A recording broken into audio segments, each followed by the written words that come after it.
Rugrats Go Wild. Oh god. Hey guys, my Shusho here, and yep, it was about that time we get to Rugrats Go Wild, the third and final installment in the Rugrats film series. And this is apparently our crossover movie with the Wild Thornberries. Now, let's do a little let's do a little bit of history. I've already reviewed the first two Rugrats movies, and I already made reviews on them. So if you want to go check them out, go check out my SSS movie reviews playlist and find them there. But in short sentences, let's describe both my opinions on both of them. The first movie came out in 1998, and that movie was great. Great. It was a great adaptation of the cartoon. Rugrats the Parrot was even better. Better because of its emotion, because it's the emotional depth was well executed, much better than the 1998 movie, as well as having fun movie parodies and a well done introduction to two new characters. Rugrats Go Wild unfortunately couldn't keep the film franchise strong enough.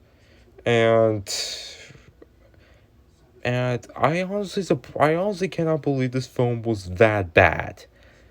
But of course, we already know that good things don't last forever, ever. And of course, there's a point where when it comes to Rugrats unfortunately fell into what SpongeBob and Fairly OddParents did with seasonal rot, and there's no surprise that the 2003 film was poorly received by critics and was also a flop in the box office, which is surprising for a Rugrats movie.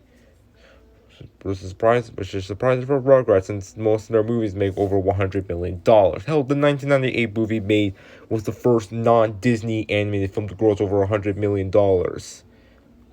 So let's see where the cracks were. Now, the plot of the movie, of course, we need to unravel the plot, is about the Rugrats heading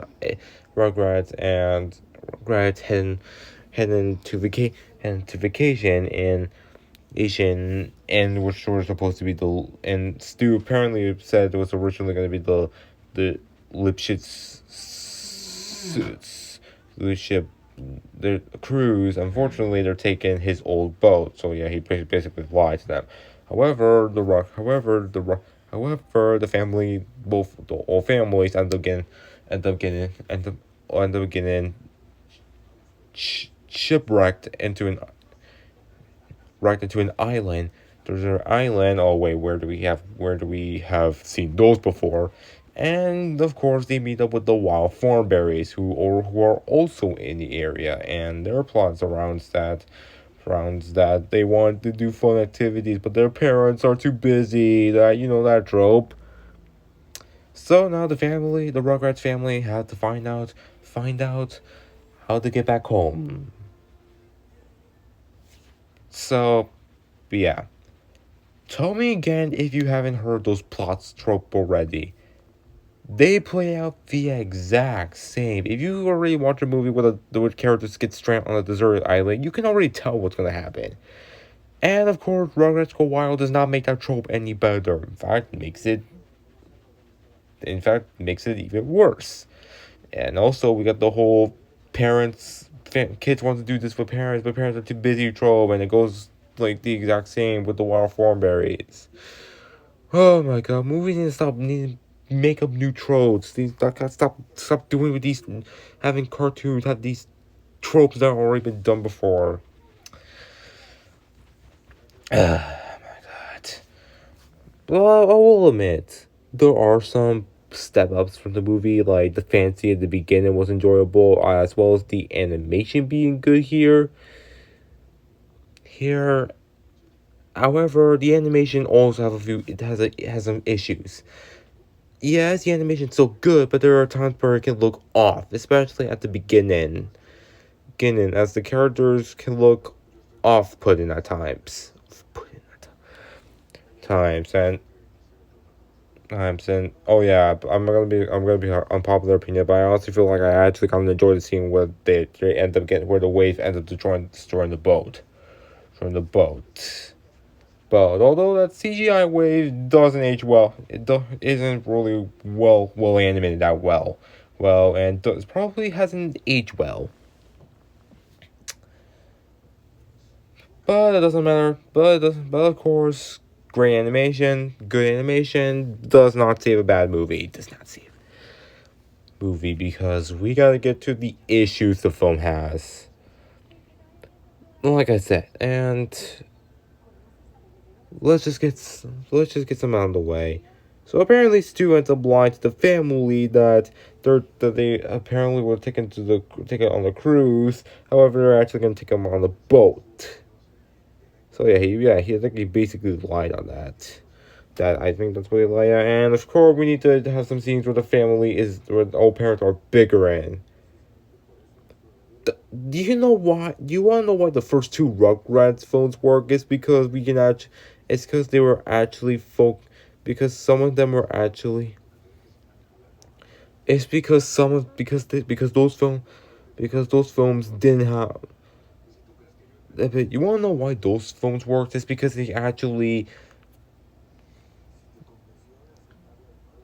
you okay. Sorry, but the other two phones worked is because we actually because they have the Rugrats pizzazz to it, as they still has the whole imagination for babies, the whole point of view through a baby's this perspective. Though, man, that's what the series had, and the original two movies have that. Unfortunately for this crossover, I mean it's there, but not as much. And also, like I said, we also got the whole parents arguing, and oh my god, I hate it I hate those scenes where they argue because I debate. Honestly, I thought I was watching a Rugrats and Wild Thornberrys crossover, not some scenes where parents are arguing just because he lied, and that's not the reason. Man, and the parents is getting angry is understandable, but but throughout the movie, they're just constantly yelling at Stu, and I'm like, shut up. Look, he lied. You're angry at him. Fine, but you don't have to drag your anger out to the point that's gonna get annoying the viewer, and they're probably gonna lose sympathy for you because you're so annoying with your anger. And of course, they even blamed him for the shipwreck. Like, come on, he lied. Yes, he lied, but he doesn't deserve to get like washed up, to get washed up. But he doesn't deserve to get blamed for the shipwreck, since particularly that's not his fault. Yeah, the adults are very unlikable here. That I'm not surprised. But anyway, steer away from the adults from that stupid drama issue. We get to see what the babies are doing, and oh my god. And they decided to explore the jungle and the desert island. Well, we also get some musical numbers, and Jesus Christ, these musical numbers are awful. Not only do they have generic lyrics, and they don't have good music to back up, but the lyrics but the lyrics just no. I just don't like the lyrics. Don't like the lyrics, and also they're badly sung by characters who obviously can't sing. Can't sing. Oh my god. Oh yeah. I forgot to mention that Spike talks in this movie. Yes, he does, and he's voiced by Bruce Willis. Now, for the most part, Bruce Willis' performance as Spike is honestly kind of annoying. I mean, it's not bad, however, it just feels like he's overreacting in some scenes. That's really, man. Although he does have a good singing voice, and I'm gonna be honest, Big Bad Cat is honestly the only song that's not bad. It's not good though, but it's still better than the other crap songs I've ever heard to hear. And oh yeah, man, oh yeah, there's a lot of innuendo in this movie, which is bizarre for a Rugrats movie. I mean, again, Well, look, give credit to the other films that they do have innuendos like this, but at least they were only at least they're only jokes and they weren't passed on for the entire movie. However, in this movie that oh yeah, and those gross out humor jokes weren't that distracting. Acting. However, in this movie, they are. We get scenes where Tommy, Phil, and Lil and Kimmy see a duck, and all of a sudden we have to show and the see then they decide to show their butts to the camera. I'm like, what? What? Why would I want to see four babies' butts? No. But also, there's this scene where Charlotte, when she was about to break open the boat, she rips off something of her clothing, and then all of a sudden, sexual music plays.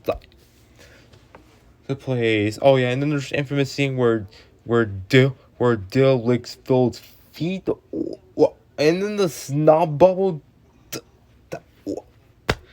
I get that's Rugrats and get that's intentional, but no. No, if the film, if the other two films didn't have that for the entire film, I don't know why this movie needs to show gross out humor, and windows. In fact, no wonder this got a PG rating because these elements. Oh my god! Again, Rugrats is not a film. No, the Rugrats doesn't usually go to territories like this, but. Ugh. Oh yeah, we also man, and remember, and of course this movie lacks the emotional depth of the other two movies. Yes, there's a scene where the babies get stranded in an island inside some like deep tropic natural thornberry, and then Tommy doubts himself that he's not brave and he's adventurous. That is an emotional depth there, but it's pathetic and rushed.